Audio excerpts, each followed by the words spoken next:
Hey, welcome to my guitar studio. Today what we're looking at are triads. Triads are three-note chords. You've played them many times before, but in most cases the notes are duplicated. In these bigger chord forms. If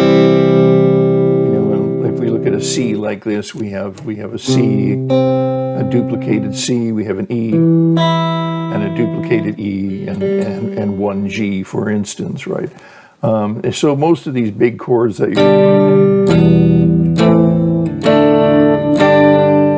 most of those big chords that you're used to playing are just triads, three-note chords, except you've got duplicated notes within those chords. All right, but today what we're looking at is a purer form of the triad. In other words, all we're going to do is just play the notes that are only in the chord with no duplications. Now, we've covered this before in other videos in terms of string sets and triads, and so I won't belabor that. Suffice to say that an inversion of a triad is when you take the bottom note of a triad and put it to the top. So bottom note C goes up an octave. Bottom note E goes up an octave. Bottom note G goes up an octave. That's all an inversion is. You're taking the bottom note and putting that bottom note up an octave. Okay. So now what we're going to do is just, well, here, this is what the C major triad, for instance, would look like on the top string set.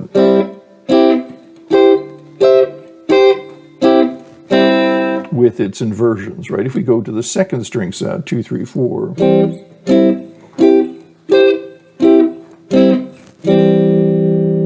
Okay, it almost begins to sound pianistic, right? Many guitar players sort of ignore their triads, and that's a really bad idea. If you listen to piano players playing, you'll notice that piano players are practicing their triads all the time, and what this is designed to do, this series of lessons, is to take you to the point where you're making triads a regular part of your practice routine as you would scales or arpeggios. Okay, so let's, because we've covered, I've got this page up here, we've covered the C to the F to the C in all positions. So 1 4 1 1 4 1 1 4 1 1 4 1. Right. Okay. But today what we want to look at is the 4 minor triad. In other words, in the case of the key of C, the F minor triad. So here we are with an F major chord. An F major chord has a tone plus a tone between the first and third degree of that scale, and that major third is the first major third the major third you'd find in an F major triad, right? But in an F minor triad, that major third is not a major third, it's a minor third. So instead of the A, we have the A flat. So the F major triad with that moving to an F minor is going to sound like this. Right? So we're moving the third of the chord down a semitone. The third of the chord moves down a semitone. Now, that doesn't matter. It doesn't matter where you find that third, it's still going to move down a semitone. So if you invert the chord, and in this case, with this inversion of an F chord, I find the semitone here on the third string. In this case up here, for instance, I find the third is on my top, in my top voice. So I just drop that a semitone to make it a minor up here. And the third is in the middle voice. I drop that, and I have the minor. Okay. So what we want to do today is turn that into a chord progression. So before we jump into that the chord progression we're going to look at is C, F, F minor, and C. Before we jump into that, we're going to take a look at the top two string sets and just the minor triad, just the F minor triad. There's an F minor triad with the A flat on the bottom. Here's an F minor triad with the A flat on the top. Here's an F minor triad with that A flat in the middle voice, and then we return to the same voicing we had in an octave lower.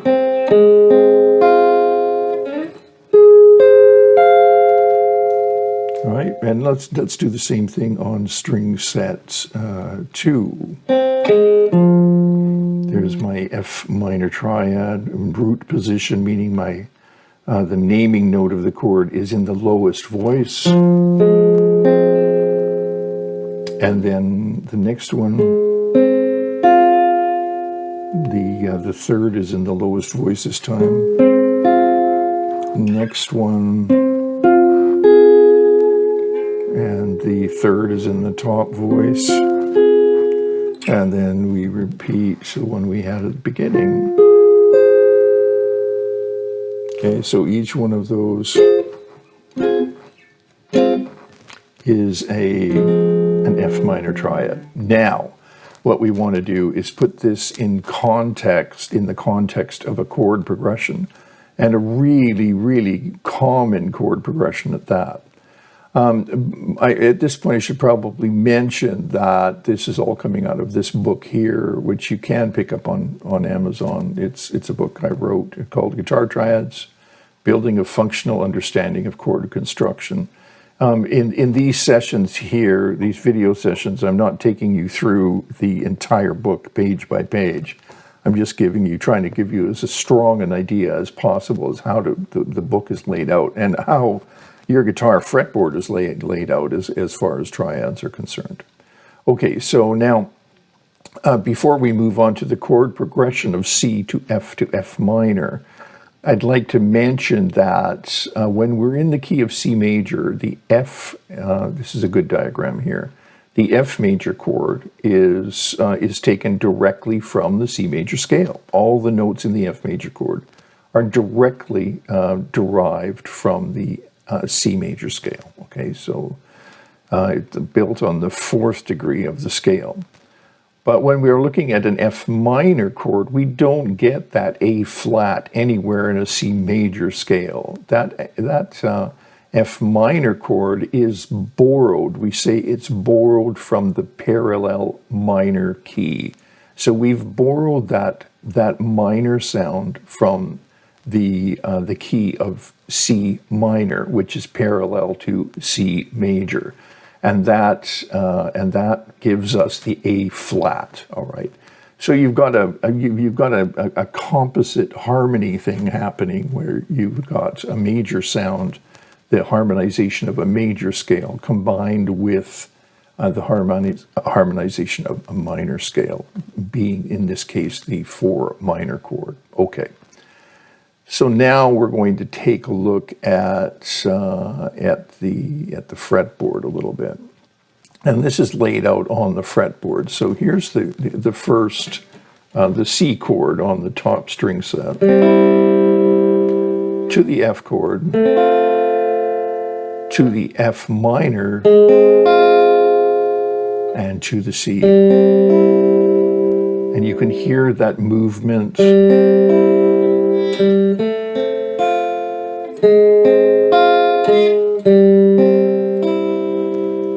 From on the A note going down to the A flat note,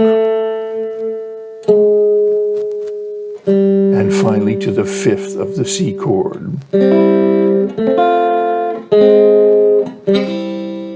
And that's very, very much the sound of that progression, is just that movement.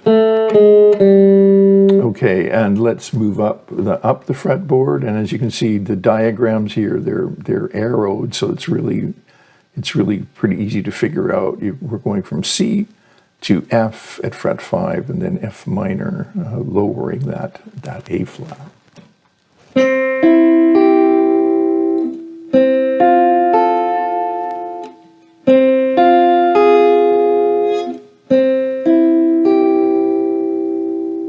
Okay, again.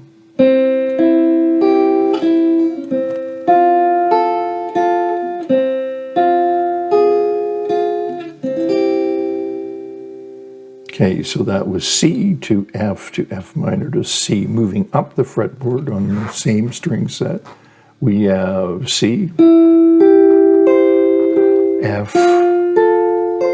This time the A flat is in the middle.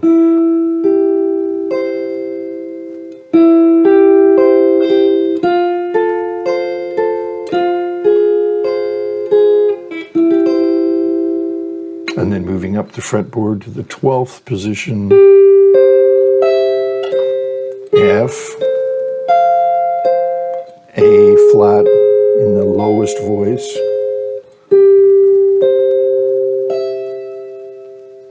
now if you're feeling particularly clever, you can go to the next inversion of the C2, right? You could do this.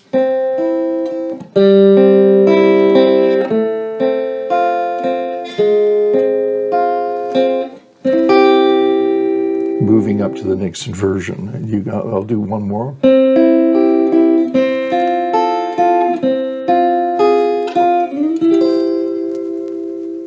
And so on. I mean, there's just tons of different stuff that you can do. And remember that triads don't have to be played in a blocked fashion, right? They can be played as single note lines, so they're an ideal bridge in your soloing. If you're playing through a simple chord progression that you want to make more interesting, triads are the way to do it, and they're really like the link to soloing over chord changes, and then C.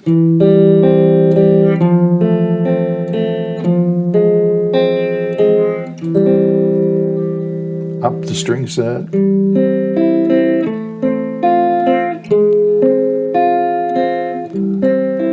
That third was on the bottom that time, right?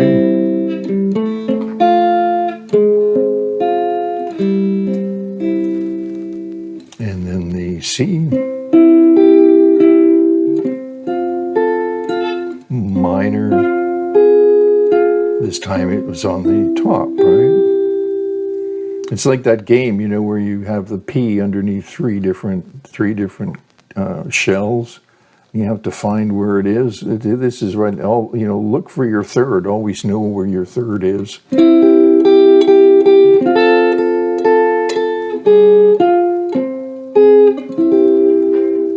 And finally, up here, second string set, the octave above, and then F.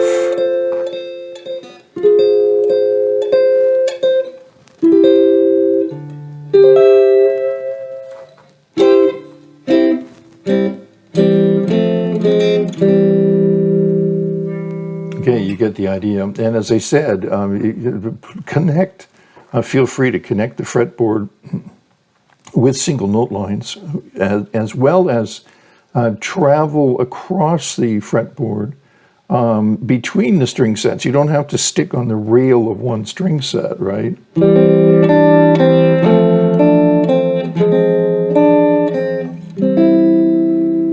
Or we can, and now we can do, for instance, when we're traveling across the fretboard, let's say.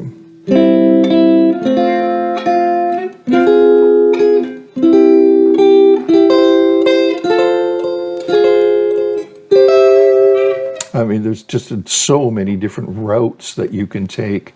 And at the same time, this teaches you the difference between a major chord. A simple difference between a major chord and a minor chord is found in the third. It's just a matter of lowering that third, and that third, like the shells and looking for the P under the shells,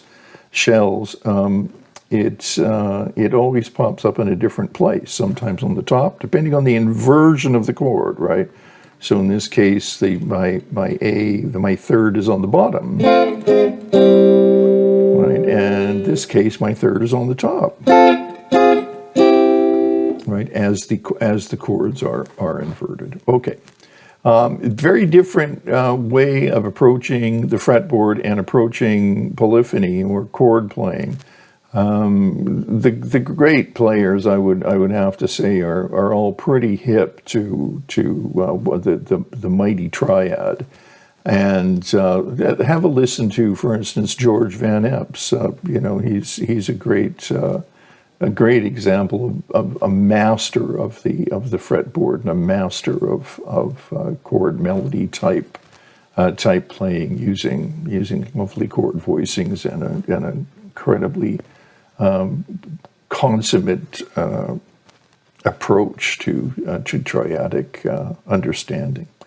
Okay, that's it for today. And if you have any questions or anything, please let us know. We really like to hear from you because it helps us know which direction to take. And please click like and subscribe. We'd love to have you back, and we want to hear from you. So see you real soon, and work on your triads. Make it an integrated part of your practice routine.